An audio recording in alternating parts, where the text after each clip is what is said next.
Howie is back. Welcome back. This is not the Sunday afternoon Q&A thing because the weather is starting to get very hot again, very hot and humid, and I'll wait till it gets dark tonight and we can do that. This is just a bit of a banter. I've been busy doing work, and it's got very warm all of a sudden. We had the first thunderstorm I can remember around here in a long time, and that's all related to the psychic thing.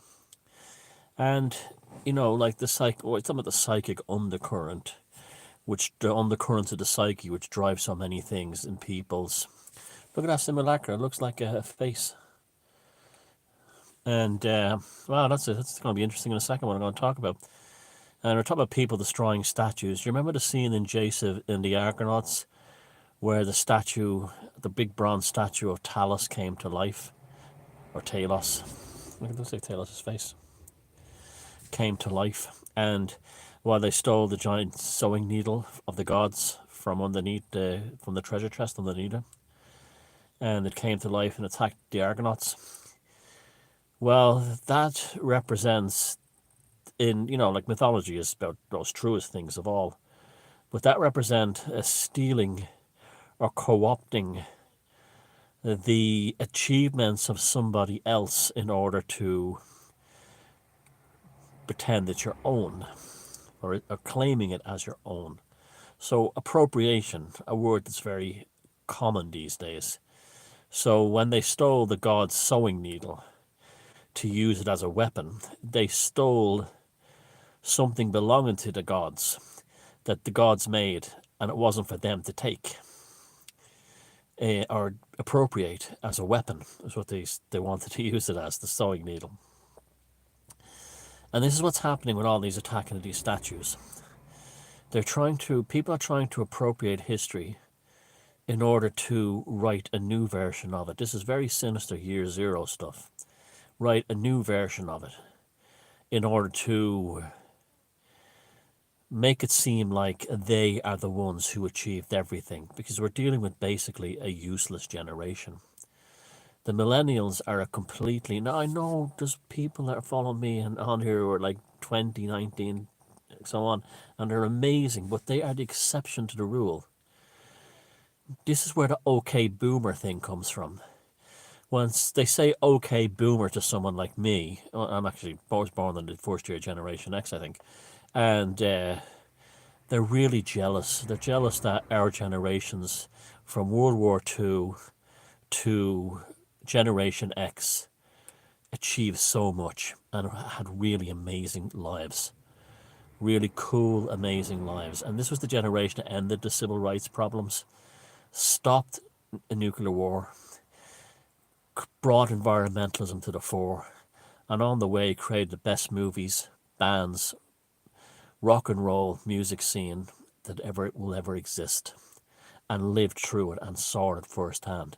And so when millennials go okay boomer, it's just pure jealousy, because they know deep down inside that they're part of a useless generation that has really nothing to look forward to except upgrades to apps and video and new patches for video games. That's really all they have left, and they haven't made their mark in the world.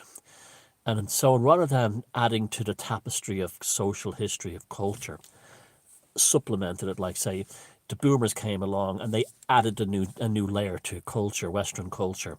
The Generation Xers came along and they added a new layer to Western culture. The millennials came along, useless.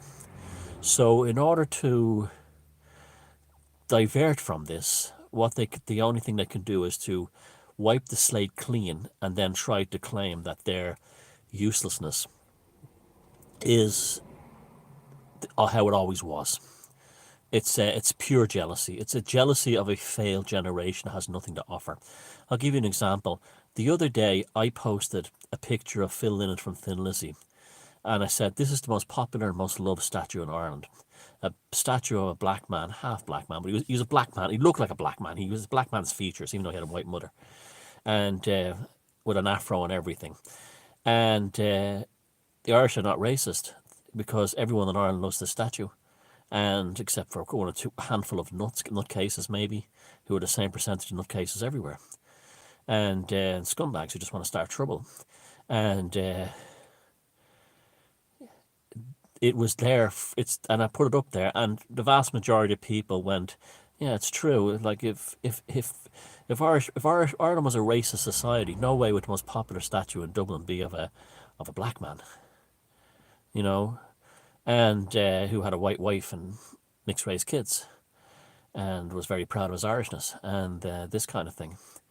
And but one or two came in and had to turn it around to try and make out that I was racist, including one cosplay rock star who thinks he's a rock star, called Johnny Superstar or something like that. He plays in a. He wasn't even alive when Phil Linton died in '85. Came in and said, "I represent the Thin Lizzy family worldwide, and how dare you make an issue of a skin colour? You're not a real Thin Lizzy fan. You wouldn't understand what it means." Now, I've seen Thin Lizzy 4 times with Finland in them. I bought every album they released from Chinatown on because I had pocket money to do it. And here was this little millennial shit who doesn't even have a culture of his own. Him on stage doing classic rock songs would have been like me at my age doing Perry Como, at his age, doing Perry Como and Bing Crosby songs and thinking I was the coolest motherfucker that ever lived, doing Doris Day songs. And here he is nowadays doing the music of my generation and telling me I don't know anything about it because he had to put his mark on it. And it just, when this little shit did this, made out that I wasn't a Thin Lizzy fan, that I wasn't a real rock fan, I probably wasn't even a real Irishman in his mind. Because I must be racist because I pointed out this statue, which I was doing for all the right reasons. I was showing they're knocking down statues all over the world because of racial issues. Here's a statue that brings people together. But the little cunt millennial had to turn it around. Johnny Rock and Roll, Paddy Rock and Roll. Yeah, I's an achiever. You know, this type. To try and he said something like, "I have nothing in common with 4,999 of your Facebook friends." Of course not, because they're all amazing people and you're a fucking cosplay rock and roller because you have no culture of your own. You've no ability to make a culture of your own. You wouldn't know how to make a culture of your own because your generation is fucking useless, utterly fucking useless. And people like me, when I was 16, 17, going to see a black man leading an Irish rock group and being extremely proud of it, you calling me a fucking racist, you poisonous little innate shit? Who the fuck do you think you are? Who the fuck do you think you are? The only thing you didn't say was "okay, boomer," but you said it in a different other way, didn't you? Mr. Rock and Roll. Who the fuck do you think you are? You don't even have a culture. You can't even make a music scene of your own. So you're reduced to being a cosplay joke. You know what you are? You are to rock and roll what the Fonz was to cool guys in the 50s. The Fonz wouldn't have been cool unless he was surrounded by douches like Ralph Mouth and Cunningham with their elastic band trousers holding them up. That's the only reason that the Fonz looked cool. If he walked down the street any other time, if he went into a shop to buy a bag of pick and mix, people would assume he was getting it to go outside a little kid's school. That's how cool the Fonz was. And that's how cool you, Mr. Rock and Roll, the millennial rock and roll cosplay copier are. You're fucking nothing. You don't have a fucking nothing. And here you are saying to the rest of us who trailblazed all this stuff too, from real conservatism and real oppression all those years, that we are somehow not part of your gang, that you represent the Thin Lizzy fans worldwide. Mr. Johnny Rock and Roll with your cosplay outfit trying to be a rocker. Because your own generation can't produce fuck all. Like I said, if I was you and I was back in my time, I'd be on stage doing I don't know, fucking Bing Crosby, chubba dubba doo. I'm thinking I was fucking cool and hip for my generation. No, the difference between me and you is my fucking generation had a fucking culture. My generation busted through into a new paradigm of creative and artistic, and that includes me. I was in fucking bands, by the way, artistic and creative output. Your generation is fucking useless. Okay, and the only way you that you can bring your cosplay fucking world into reality is by destroying the previous world that came before it. And that way, you'll hope that no one notices how fucking useless you are. You and the majority of your useless fucking millennial generation who gets triggered by movies. Movies have to be taken down because you've scenes in it that frighten you. Mummy, mummy, I'm frightened, I'm frightened. This is you, that's the millennium. You're useless. You're useless. If you had have been aborted, you would have produced the same as you did as you having been alive. That's the only, there would be no difference. You and your millennial generation has added nothing. Fuck all, zero, zilch.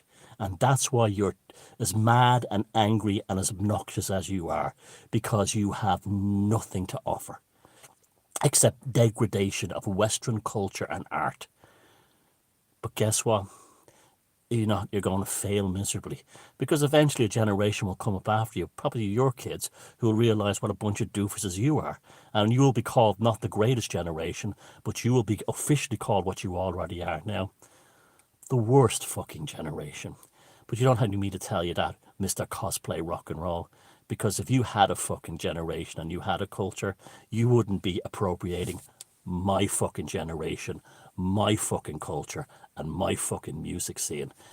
Because guess what? We made that. You didn't. It's ours. It's not yours. And that's because you're fucking worthless. Goodbye.